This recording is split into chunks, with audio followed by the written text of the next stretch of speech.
हाँ। अब brigadier Sharadendu sir, मैं आता हूँ सर, फिर आता हूँ दिव्यनाथ सर आपके पास। ब्रिगेडियर शरदेंदु सर, मैं आपके पास आना चाहूँगा। एक जनरल साहब के साथ मेरी बातचीत हो रही थी, मैंने कहा कि क्यों जेसीओ रैंक को लेकर और अफसर रैंक को लेकर बातचीत उनके साथ हो रही थी, तो उन्होंने एक चीज़ बड़ी अहम कही कि अगर हम कोई एक मिशन है, कोई टास्क है, उसको अगर जेसीओ को देते हैं कि आप इसको पूरा करिए, तो 80% चांसेस होते हैं कि 70 टू 80% कि वो कंप्लीट हो जाएगा सक्सेसफुली।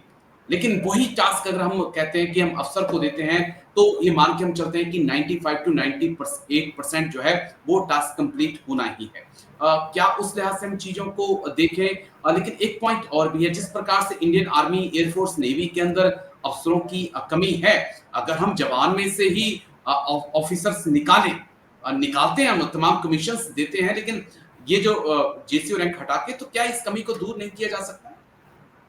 लेकिन राजेश जी, ये कार्डर रिव्यू का सब्जेक्ट है, और जहां तक आपने जेसीओ की अहमियत बताई, वो उसका जस्टिफिकेशन एक मैं और दे सकता हूं। देखिए, हर एक सर्विसेज में अगर सिविल सिस्टम में जाते हैं तो वहां आपकी क्लास 2 सर्विसेज होती है, जो कि एक बहुत बड़ा सपोर्ट होता है। अफसर कार्डर अपने तमाम तरीके के planning, strategic level, operation level करता है, एग्जीक्यूशन या ग्रास रूट लेवल पे उनके क्लास 2 अफसर उसको एग्जीक्यूट करते हैं। इस क्लास 2 अफसर की हिंदुस्तान आर्मी में बहुत सख्त कमी है। पुलिस में डीवाईएसपी स्टेट कैडर से आता है, आईपीएस का आता है, वो कुछ दिनों डीवाईएसपी रहता है, लेकिन वो फिर एसपी बन जाता है, एसएसपी बन जाता है, लेकिन उसका कैडर सपोर्ट एक स्टेट सर्विसेज जो कि क्लास 2 सर्विसेज में आता है वो रहता है। वो आपके एग्जीक्यूटिव में भी है, पुलिस में भी है, तमाम तरीके के स्टाफिंग में भी है।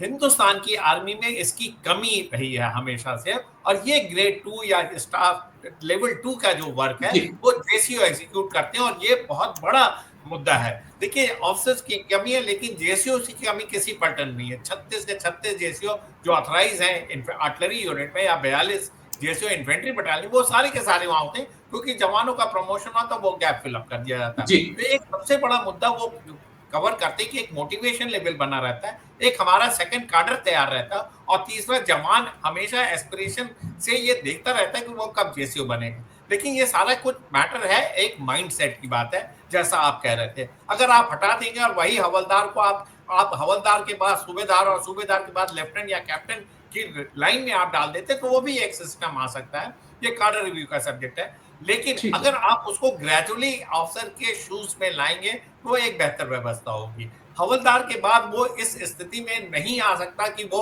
ऑफिसर कार्डर में आ जाए, तो उसके लिए एक जेसीओ कार्डर है। तब तक वो जेसीओ में से ओरिएंट होता है, अपना काम एग्जीक्यूट करता है, एक प्लाटून या एक ट्रुप की देखभाल करता है, और then he can further graduate to officer कार्डर।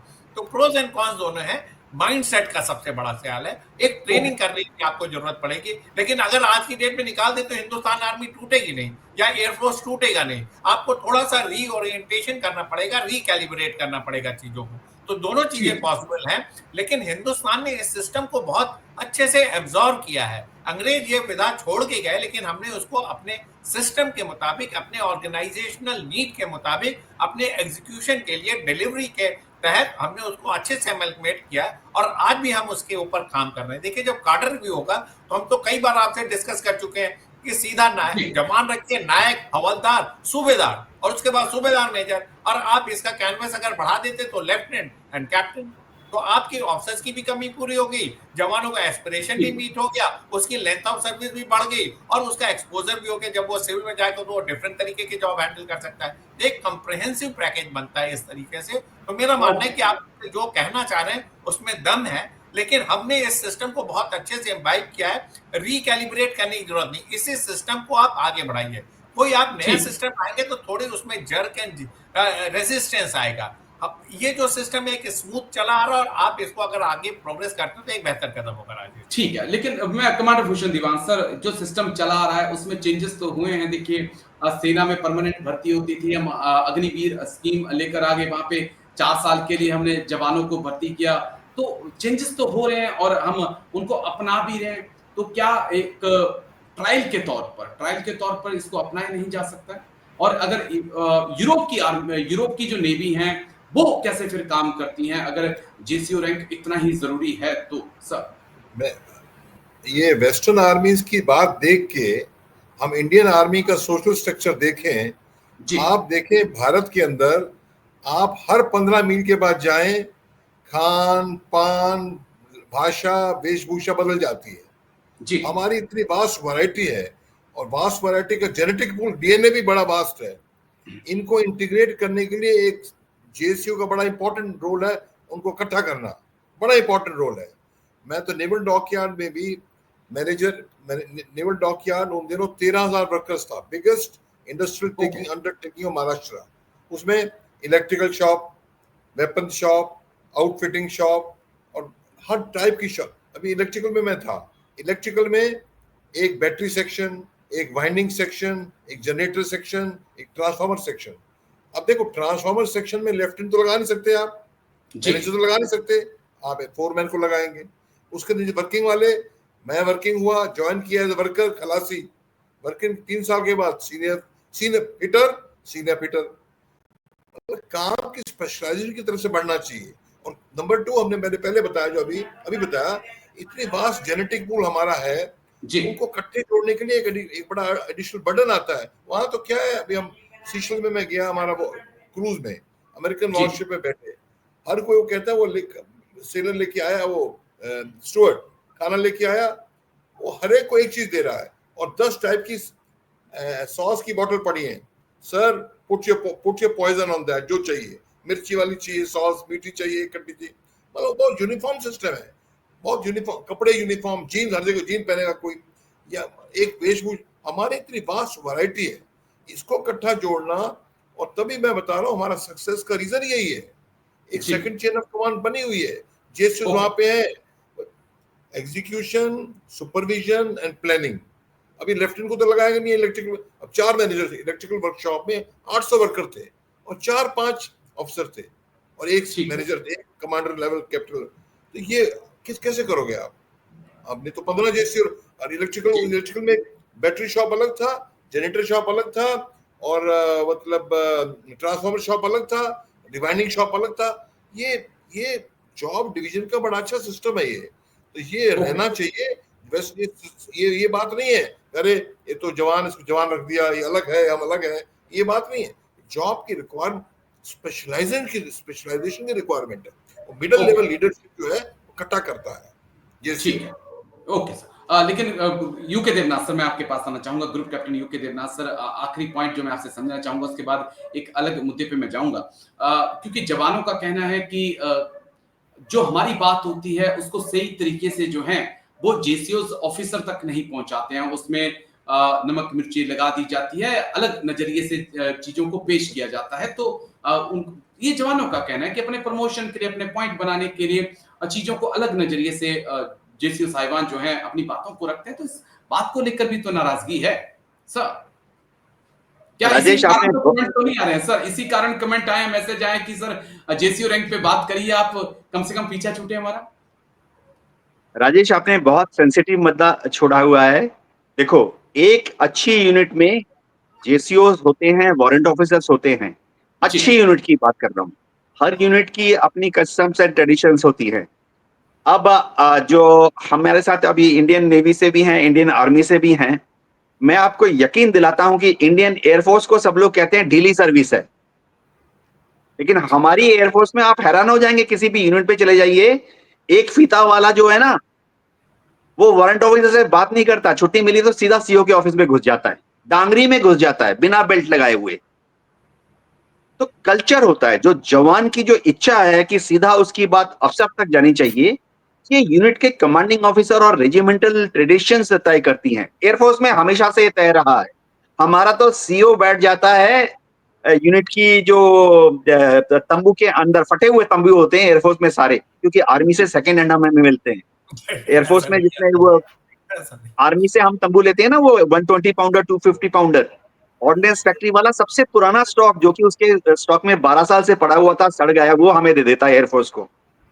वहां बैठ के हमारे सीओ और फ्लाइट कमांडर एयरमैन से बीड़ी या सिगरेट मांग के पीते हैं। हमारा कल्चर तो ऐसा है।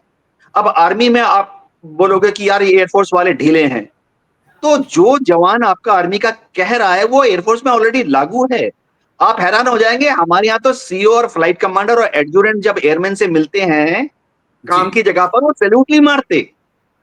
मैं फाइटर पायलट था, मेरे को अगर मिग 23 से उड़ाया, हमारे यहाँ कल्चर में बताता हूँ, वो MiG-23 के वहां 2 फीते वाले 2 बैठे हुए हैं, एक बिजली का, एक सेफ्टी इक्विपमेंट वर्कर बैठा हुआ है, 2 फीते, और एक सार्जेंट बैठा हुआ है आर्मरर, क्योंकि उन्होंने हवाई जहाज तैयार किया है। मैं जाके 16 32 रॉकेट मारने जा रहा हूँ, और मैं जब जाता हूँ as a flight lieutenant, as a squadron leader, वहां पर वो खड़े भी नहीं होते, वो मुझे विश भी नहीं करते, क्योंकि वो सोचते हैं यार ये अफसर हुआ तो है क्या, मेरा ही भाई है, और मैं भी उम्मीद नहीं करता कि वो खड़े होके मुझे विश करेंगे या सैल्यूट तो बहुत दूर की चीज है यार।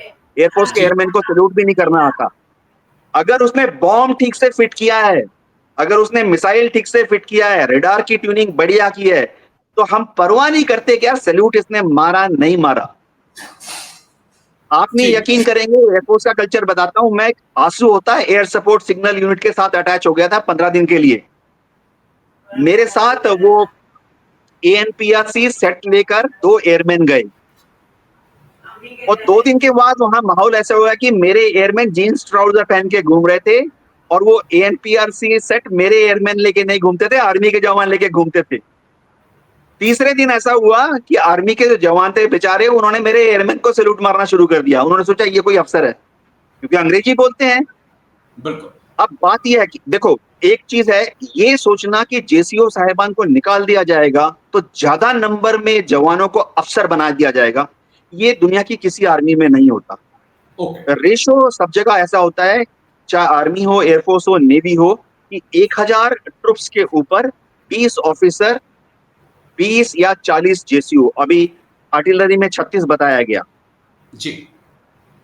अगर सोचते हैं कि भाई ये 36 JCOs को निकाल दो तो 36 जवान सीधा लेफ्टिनेंट बन जाएंगे, ये किसी दुनिया की फौज में नहीं होता, ना ही भारत सरकार कैडर रिव्यू में इसको मानेगी। तो अगर जवानों को अफसर बनना है, उनको जिंदगी में ज्वाइन करते ही मौका मिलता है। जिस दिन ज्वाइन करता है NDA के लिए अप्लाई करे, IMA के लिए अप्लाई करे, मौका मिलता है अगर उम्र है तो। उसके बाद कुछ दिनों के बाद उसको ACC का मौका मिलता है। बाद में जब उसकी उम्र 36-38 हो जाती है तो जाता है। कल ही पासिंग आउट परेड हुई है IMA में, और मैं बड़ा खुश हुआ जब मैं दिख रहा था कि अधेड़ उम्र के 40-45 साल के जो हैं वो लेफ्टिनेंट कमीशन ले रहे हैं। मौका हर जवान को मिलता है। देखो, JCO रैंक कभी भी हट नहीं सकता, सिर्फ इतना हो सकता है। मैं एक एयरफोर्स यूनिट की एग्जांपल देता हूं, मैं श्योर हूं कि नेवी और आर्मी में भी है। लड़ाई हो गई, एयरफोर्स में हर यूनिट में 20 या 22 अफसर होते हैं, 16 पायलट होते हैं। वो तो अपने हवाई जहाज को लेकर 4 जहाज चले जाते हैं फॉरवर्ड डिटैचमेंट में, 4 जहाज चले जाते हैं नेवी की सपोर्ट में, पीछे रह जाते हैं 8 जहाज। पायलट को लड़ाई के सीजन में ये कुक हाउस में क्या हो रहा है, वर्कशॉप में क्या हो रहा है, और वो आर्मरी में पुराने बॉम्ब में नया फ्यूज गलती से लगा दिया और फ्यूज की टाइमिंग 4 सेकंड की जगह 0.45 से। अफसर को टाइम नहीं है, पायलट है। 2 टेक्निकल ऑफिसर बचे पीछे से, एक सीनियर होता है, एक जूनियर टेक्निकल ऑफिसर होता है। तो वो जो 2 अफसर हैं वो 2 शिफ्ट में आते हैं, एक लड़ाई के टाइम में है जब एक्सरसाइज होती है। मैं एक एयरफोर्स, मैं खूब श्योर हूँ कि आर्मी में भी जो टेक्निकल यूनिट्स हैं, जैसे एयर डिफेंस यूनिट्स हैं, उसमें भी EME के कितने अफसर होंगे? 2 ही होंगे, एक सीनियर एक जूनियर। अब लड़ाई चल रही है तो 12 घंटे के में एक साहब आ जाते हैं EME का, और बाकी 12 घंटे में दूसरा साहब आ जाता है EME का। तो आपको ऑफिसर्स चाहिए, और चलिए, आप हम्म। चारों से बातचीत करने के बाद एक बात साफ होगी राजेश, एक सेंटेंस, एयरफोर्स को कौन चला रहा है? पूरी एयरफोर्स को सिर्फ वारंट ऑफिसर चला रहे हैं, मैं गर्व के साथ कहता हूँ जी, और इंडियन आर्मी को भी वही चला रहे हैं। लेकिन चलिए, हटकर मुद्दा था इसलिए बातचीत करना जरूरी थी। आज